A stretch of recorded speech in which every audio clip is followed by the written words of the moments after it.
भगवान देवनारायण और जनता जन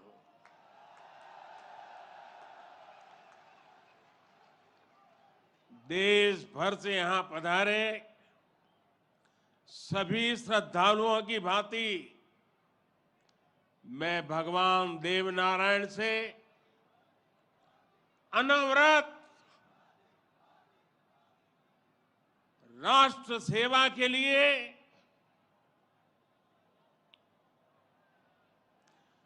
गरीबों के कल्याण के लिए आशीर्वाद मांगने आया हूं।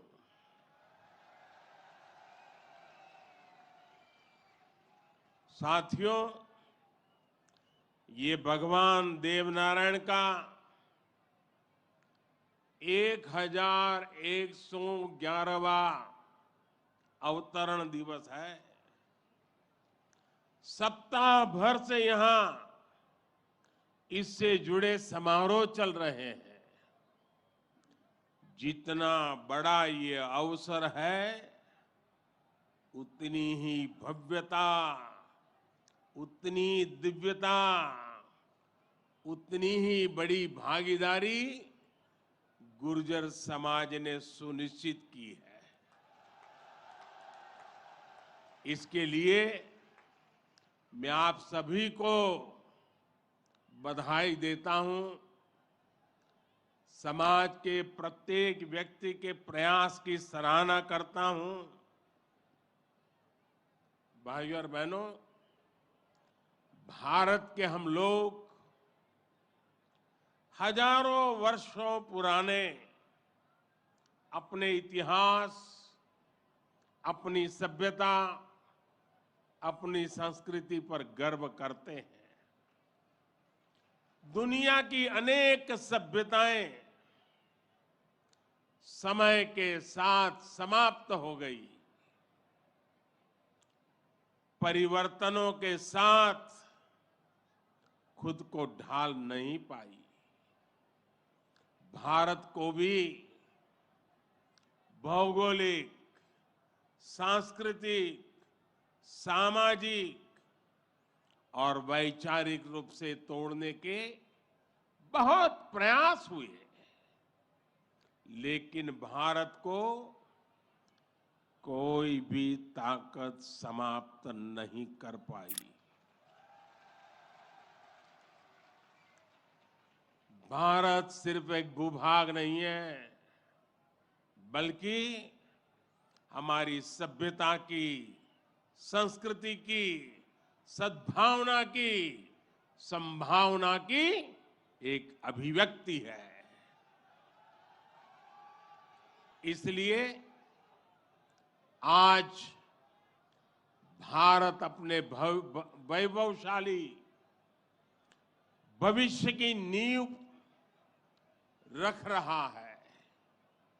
और जानते हैं, इसके पीछे सबसे बड़ी प्रेरणा, सबसे बड़ी शक्ति क्या है? किसकी शक्ति से, किसके आशीर्वाद से? भारत अटल है, अजर है, अमर है। मेरे प्यारे भाइयों और बहनों, ये शक्ति हमारे समाज की शक्ति है। देश के कोटि कोटि जनों की शक्ति है। भारत की हजारों वर्षों की यात्रा में समाज के सौभाग्य रहा है कि हर महत्वपूर्ण काल में हमारे समाज के भीतर से ही एक ऐसी सबको दिशा दिखाता है, सबका कल्याण करता है। भगवान देवनारायण भी ऐसे ही ऊर्जा पुंज थे, अवतार थे, जिन्होंने अत्याचारियों से हमारे जीवन और हमारी संस्कृति की रक्षा की। देह रूप में 31 वर्ष की आयु बिताकर जनमानस में अमर हो जाना सर्वसिद्ध अवतार के लिए ही संभव है। उन्होंने समाज में फैली बुराइयों को दूर करने का साहस किया, समाज को एकजुट किया, समरसता के भाव को फैलाया। भगवान देवनारायण ने समाज के विभिन्न वर्गों को साथ जोड़कर आदर्श व्यवस्था कायम करने की दिशा में काम किया। यही कारण है कि भगवान देवनारायण के प्रति समाज के हर वर्ग में श्रद्धा है, आस्था है। इसलिए भगवान देवनारायण आज भी लोक जीवन में परिवार के मुखिया की तरह हैं। उनके साथ परिवार का सुख दुख बांटा जाता है। भाइयों और बहनों, भगवान देवनारायण ने हमेशा सेवा और जन कल्याण को सर्वोच्चता दी। यही सीख, यही प्रेरणा लेकर हर श्रद्धालु यहां से जाता है। जिस परिवार से वे आते थे, वहां उनके लिए कोई कमी नहीं थी, लेकिन सुख सुविधा के बजाय उन्होंने सेवा और जन कल्याण का कठिन मार्ग चुना। अपनी ऊर्जा का उपयोग भी उन्होंने प्राणी मात्र के कल्याण के लिए किया। भाइयों और बहनों, भला जी भला, देव भला।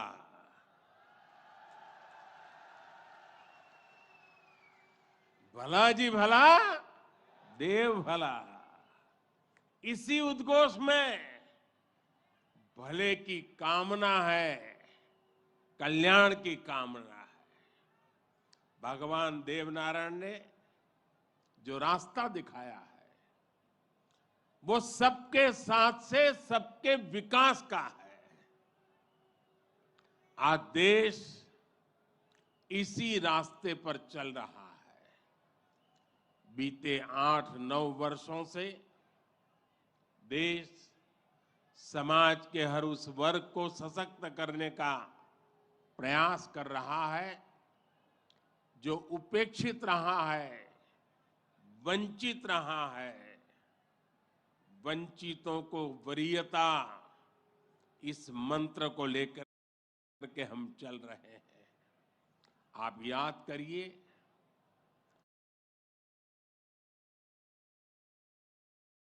राशन मिलेगा या नहीं, चिंता होती थी।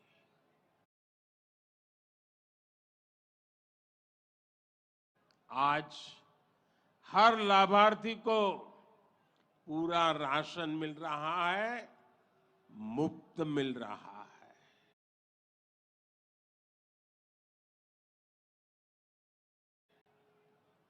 अस्पताल में इलाज की चिंता को भी हमने आयुष्मान भारत के लिए बिजली, गैस कनेक्शन को लेकर चिंता हुआ करती थी, वो भी हम दूर कर रहे हैं।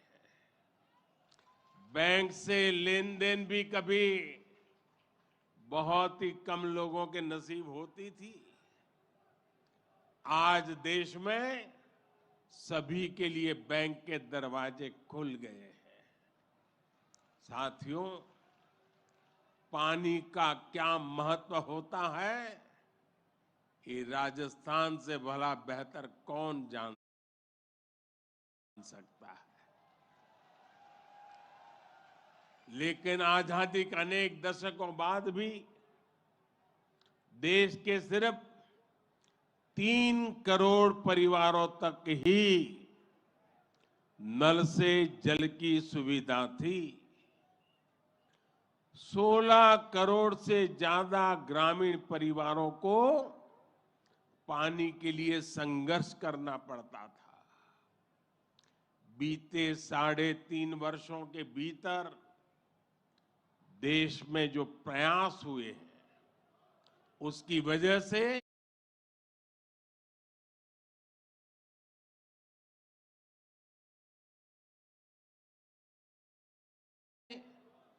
अब 11 करोड़ से ज्यादा परिवारों तक पाइप से पानी पहुंच चुक लगा है।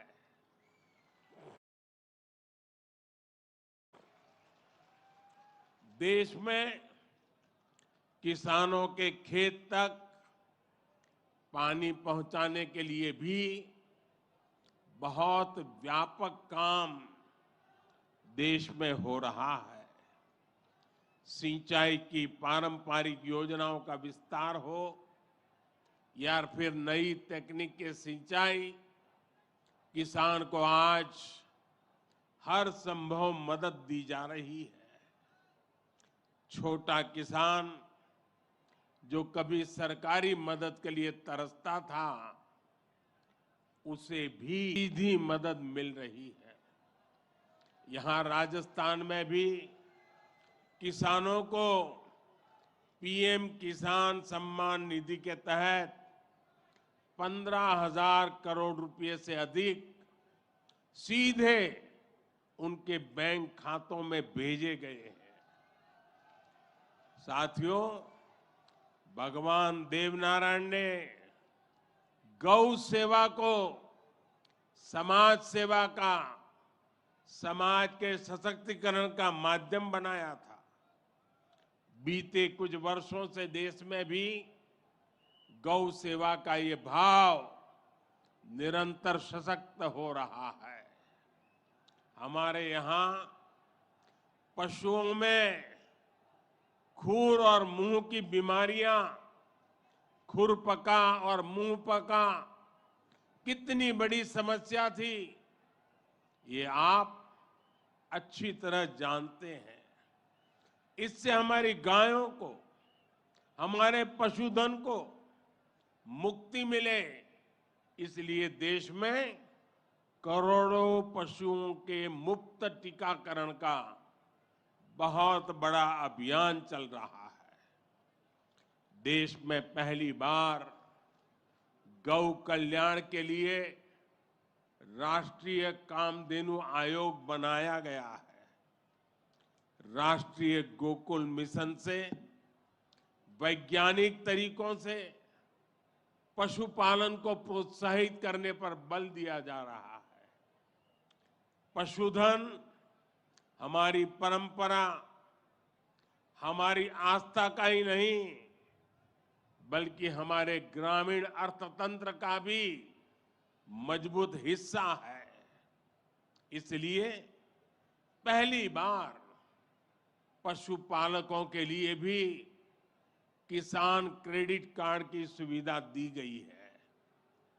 आज पूरे देश में गोवर्धन योजना भी चल रही है। ये गोबर सहित खेती से निकलने वाले कचरे को कंचन में बदलने का अभियान है। हमारे जो डेयरी प्लांट है, वे गोबर से पैदा होने वाली बिजली से ही चले, इसके लिए भी प्रयास किए जा रहे हैं।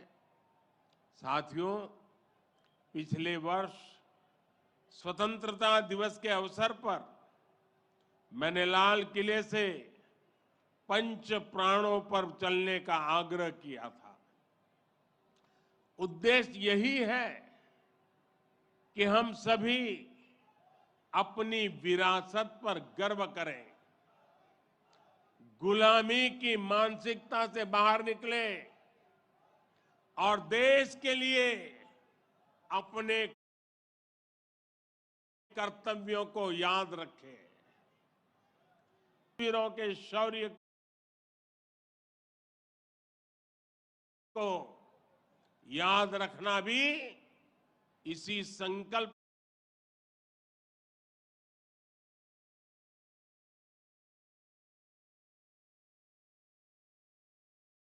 का हिस्सा है। राजस्थान तो परिश्रम और परोपकार भी है। शौर्य यहां घर घर के संस्कार है। रग राग राजस्थान के पर्याय है।